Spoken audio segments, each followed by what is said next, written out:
defies my attitude towards heroes.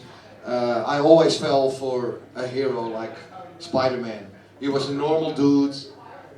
He got sick in the middle of a fight. He had to go to the toilet. Superman never went to the toilet.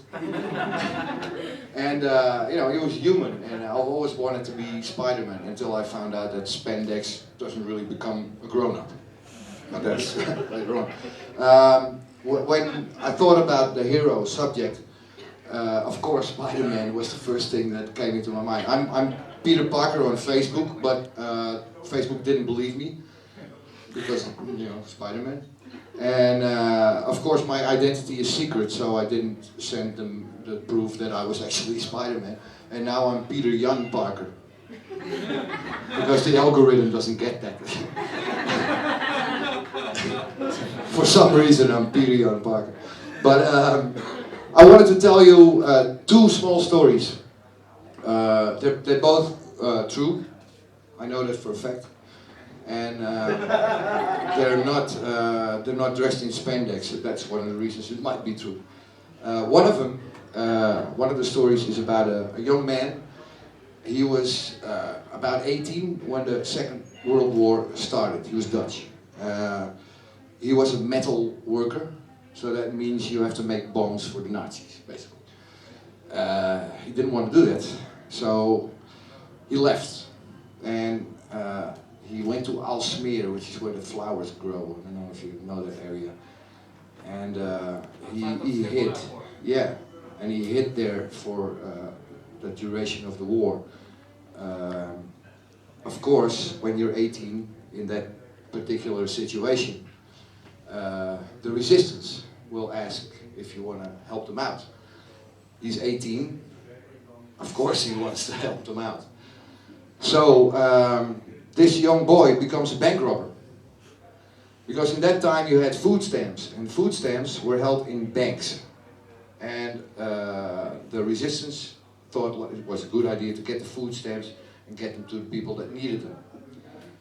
So they robbed the bank. The guy who was, the security guy of the bank was in on it. He said, just knock me over the head quietly, and I'll go down. And they knocked him over the head a bit more than that, so he was really pissed off at the end. And they robbed the bank, but they were in the bank. They're 18, all of them basically, and they go like, might as well take the money.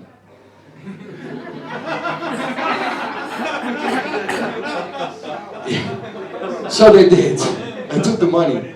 They brought it back to the drop-off point, and the commander of the local resistance unit said you fools, you took the money. That money is funneled into our resistance. It's the Boerenleenbank, which is a very Dutch bank. And the money was being funneled into their organization through that bank. So what they did is they brought the money back. And found a very pissed off security guard who got knocked over the head a bit more enthusiastically than he bargained for. What happened on the way back is that the Germans were by now alerted, and they chased the boys into the field. The boy I'm talking about, he ducked into the wet high grass like you have in Holland, and he got shot twice. Once here and once here. So if you notice that there's a direct line to your heart, so one good sniper would have ended that. There was just two bad shots hitting him, and they got him out, and he lived after the war. And this is a true story. That's the first story I wanted to tell you. And the guy should